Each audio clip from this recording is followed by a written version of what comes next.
Hello students, wireless communication and mobile communication की इस lecture series में आप सबका स्वागत है और ये हमारा 5वां लेक्चर है। अभी तक हम लोग सेल कैपेसिटी और सेल स्ट्रक्चर के बारे में पढ़ चुके हैं। अब दूसरी यूनिट का ये नेक्स्ट टॉपिक है, that is frequency reuse. Frequency reuse को बेसिक आइडिया हम लोग देख चुके हैं पहले ही, और इसमें इसका बेसिक आइडिया पहले इस फ्रीक्वेंसी रीयूज़ को समझने से पहले थोड़ा सा इसको इसको इसके बेसिक को समझ लेते हैं। बेसिक क्या था कि कोई भी ज्योग्राफिकल एरिया है जहाँ पर आपको को मोबाइल कम्युनिकेशन का नेटवर्क खड़ा करना है, तो उस पर्टिकुलर ज्योग्राफिकल एरिया को, उस शहर को, उस गांव को, उस क्षेत्र को हम कुछ सेल्स में डिवाइड करते हैं, जो कि हेक्सागोनल सेल्स होती हैं। आपने देखा होगा, पिछली क्लासेस में हमने डिस्कस किया था सेल के बारे में। तो जब ये इन सेल्स में जब इसे डिवाइड करते हैं तो और कुछ सेल्स को मिला करके और कुछ सेल्स से मिलकर के क्लस्टर बनाते हैं। जैसा कि आप देख रहे होंगे इस फिगर में कि हमने ढेर सारी सेल्स, हेक्सागोनल सेल्स बनाई हुई हैं और इसमें कुछ क्लस्टर बने हुए हैं। जैसे आप देखेंगे एक नाम के ABCDEFG तक के अगर देखेंगे तो यहाँ आपको क्लस्टर दिख जाएंगे। दो क्लस्टर बने हुए हैं जैसे आप देख पा रहे होंगे, और ये दो क्लस्टर 1 एंड क्लस्टर 2। इन दोनों क्लस्टर्स में सेम पैटर्न की सेल्स हैं, A B C लेकर के G तक, और दोनों ही क्लस्टर में 7 सेल्स हैं। और जिस कंपनी का ये यहाँ मोबाइल नेटवर्क खड़ा होना है, उस कंपनी की जितना फ्रीक्वेंसी बैंड होगा, जितना अलोकेशन हुआ होगा, जितने चैनल्स का अलोकेशन हुआ होगा BTS को यानी सेल को, वो सारा का सारा डिवाइडेड है। मतलब एक क्लस्टर की जितनी भी सेल्स हैं वो अलग अलग फ्रीक्वेंसी बैंड में काम कर रही हैं, अलग अलग फ्रीक्वेंसीज़ पे काम कर रही हैं। लेकिन दूसरे क्लस्टर की कोई ना कोई सेल पहले क्लस्टर की किसी न किसी सेल से सेम फ्रीक्वेंसी पे काम कर रही होगी। जैसे कि अगर यहाँ आप देखेंगे तो अगर इस जगह पे आप देखेंगे तो एक ही नाम की जितने भी आपको सेल्स दिख रही हैं वो सेम फ्रीक्वेंसी पर काम करती हुई दिखाई देंगी। जैसे ए सेल है क्लस्टर A की और A सेल है क्लस्टर B की। ये दोनों ही अलग अलग क्लस्टर की सेल्स हैं और दोनों ही एक ही फ्रीक्वेंसी को इस्तेमाल करती हैं। इससे होता क्या है, ये इसी टेक्निक को बोलते हैं फ्रीक्वेंसी रीयूज़ टेक्निक। और इस टेक्निक से होता क्या है कि कम फ्रीक्वेंसी रिसोर्सेज को ज़्यादा से ज़्यादा सब्सक्राइबर से कनेक्ट करने में काम आता है। तो ये बेसिक आइडिया है आपके फ्रीक्वेंसी रीयूज़ का।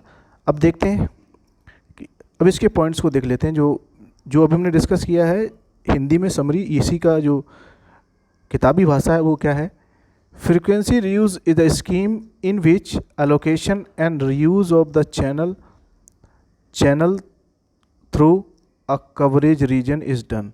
मतलब फ्रीक्वेंसी रीयूज़ टेक्निक में एक कवरेज रीजन में चैनल का एलोकेशन होता है और उनका रीयूज़ होता है। मतलब एलोकेशन और रीयूज़ दोनों काम एक रीजन के लिए किए जाते हैं। Each cellular base station is allocated a group of radio channels. यहाँ ये रेडियो कम्युनिकेशन संबंध है तो यहाँ रेडियो चैनल कहा गया है।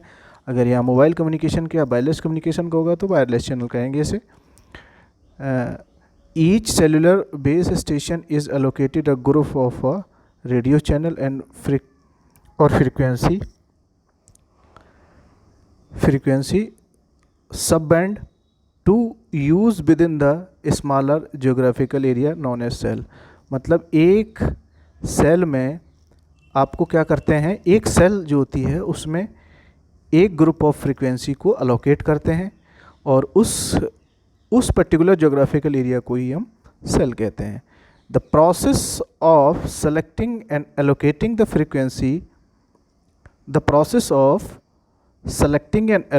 Frequency subbands for all of the cellular base station within a system is called frequency reuse और frequency planning। मतलब क्या है कि the process of selecting the process of selecting and allocating the frequency, मतलब उस फ्रीक्वेंसी को select करना और एलोकेट करना की प्रोसेस, और सब band of frequency for all cellular base station, सभी सेलुलर बेस स्टेशन के लिए with in a system is called frequency reuse और फ्रीक्वेंसी प्लानिंग। फ्रीक्वेंसी रीयूज को आप फ्रीक्वेंसी प्लानिंग भी कह सकते हैं। जो बात हमने आपको जो बात आपको मैंने शुद्ध भाषा में समझाई थी वही बात यहाँ भी लिखी हुई है। नेक्स्ट स्लाइड पर चलते हैं। नेक्स्ट स्लाइड आपको बताती है कि cell having same letter represent the same set of channel group for और फ्रीक्वेंसी सब बैंड्स। मतलब पिछली जो फिगर है, इस फिगर में जितने भी आपको सेल्स दिख रहे हैं और इसमें से जो सेम लेटर से जो सेल रिप्रेजेंट हो रहे हैं, जैसे ए और ए, बी और बी, तो ये सारे सेल्स जो हैं वो सेम ग्रुप ऑफ फ्रीक्वेंसी को इस्तेमाल कर रहे हैं और इन्हें हम क्या कहते हैं, सब बैंड्स, है ना, फ्रीक्वेंसी सब बैंड्स। तो इसके बाद आपका नेक्स्ट पॉइंट है, that is the total number of channel allocated to a cell is given by S is equal to K into N. S क्या है, total number of duplex channel available to the each cell, and N क्या है, total number of cell in a cluster, मतलब cell में या cluster size भी उसे बोल सकते हैं, मतलब एक क्लस्टर में कितनी सेल्स हैं। जैसे कि यहाँ हमने देखा था हमारे एग्जांपल में 7 सेल थी एक क्लस्टर में, तो n इज इक्वल टू 7 हो गया। K is equal to channel allocated to each cell, हर एक जो K का मतलब है वो है हर एक जो सेल है उसे कितने चैनल अलोकेट किए गए हैं। एक और पॉइंट होता है फ्रीक्वेंसी रीयूज फैक्टर, ऑब्जेक्टिव में पूछा जा सकता है। फ्रीक्वेंसी रीयूज फैक्टर 1/n, मतलब जितने नंबर ऑफ सेल्स हों एक क्लस्टर में उसका रेसिप्रोकल जो होगा उसे हम कहेंगे क्या, फ्रीक्वेंसी रीयूज फैक्टर। अब हम पढ़ते हैं साइलेंट फीचर्स, मतलब फ्रीक्वेंसी रीयूज से लाभ क्या क्या है।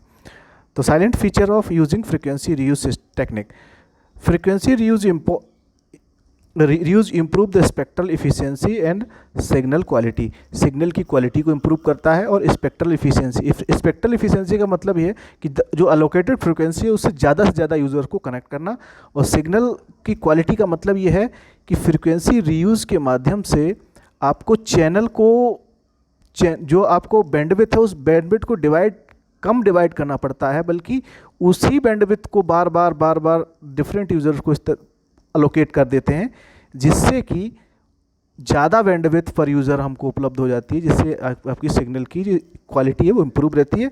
और स्पेक्ट्रल एफिशिएंसी का मतलब क्या है कि वो जितना आपके पास स्पेक्ट्रम यानी फ्रीक्वेंसी बैंड उपलब्ध है उस फ्रीक्वेंसी बैंड पर आप ज़्यादा से ज़्यादा लोगों को जोड़ पाते हैं। This is the spectral efficiency of the,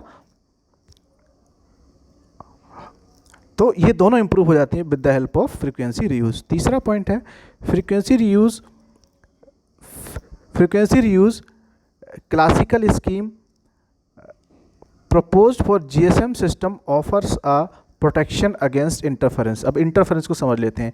जब आप किसी दो सेल्स को दो या दो से अधिक सेल्स को सेम फ्रीक्वेंसी बैंड अलोकेट कर दोगे तो कभी कभी क्या होता है कि अगर वो दोनों सेल्स हैं वो पास हैं, उनकी दूरी एक निश्चित दूरी से कम है, एक फिक्स्ड डिस्टेंस से थोड़ी कम है, तो उनमें क्या होता है एक दूसरे में इंटरफेरेंस हो जाता है। जैसा आप देखते हैं कभी कॉल लगाते हैं और आपकी कॉल आपने जैसे ना लगाया बल्कि किसी दूसरे को लग जाती है, तो इसी को इंटरफेरेंस बोलते हैं। मतलब होता क्या है, आपका जो मित्र होता है जिसे आपने कॉल लगाया होता है वो जिस सेल में एग्जिस्ट कर रहा होता है उसी फ्रीक्वेंसी बैंड अलोकेटेड दूसरे सेल में किसी व्यक्ति को वो कॉल लग जाता है, इसको बोलते हैं इंटरफेरेंस।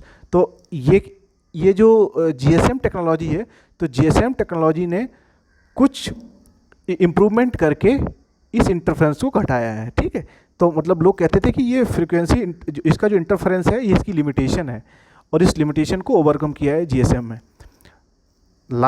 इस स्लाइड का लास्ट पॉइंट है the number of time a frequency can be reused is depend on the tolerance capacity of the radio channel from nearby transmitter that is using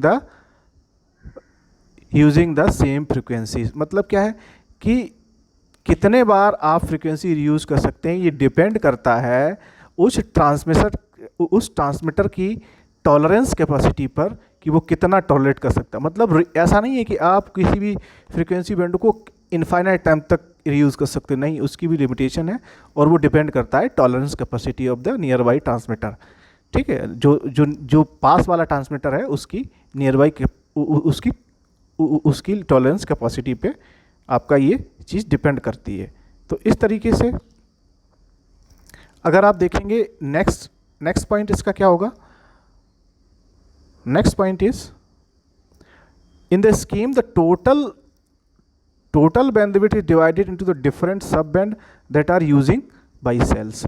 मतलब इसमें क्या है, इस स्कीम में टोटल बैंडविड्थ को सब डिवाइड कर दिया जाता है different sub bands that are use by the cell, जो सेल द्वारा इस्तेमाल की जाने वाली सब बैंड्स में इसे डिवाइड किया जाता है। नेक्स्ट पॉइंट है frequency reuse scheme allows WiMAX system operate to reuse the same frequency at different cell sites. ये वाईमैक्स सिस्टम पर भी आपकी फ्रीक्वेंसी रीयूज टेक्निक का इस्तेमाल किया जा सकता है जो कि डिफरेंट सेल पर काम कर रहा हो।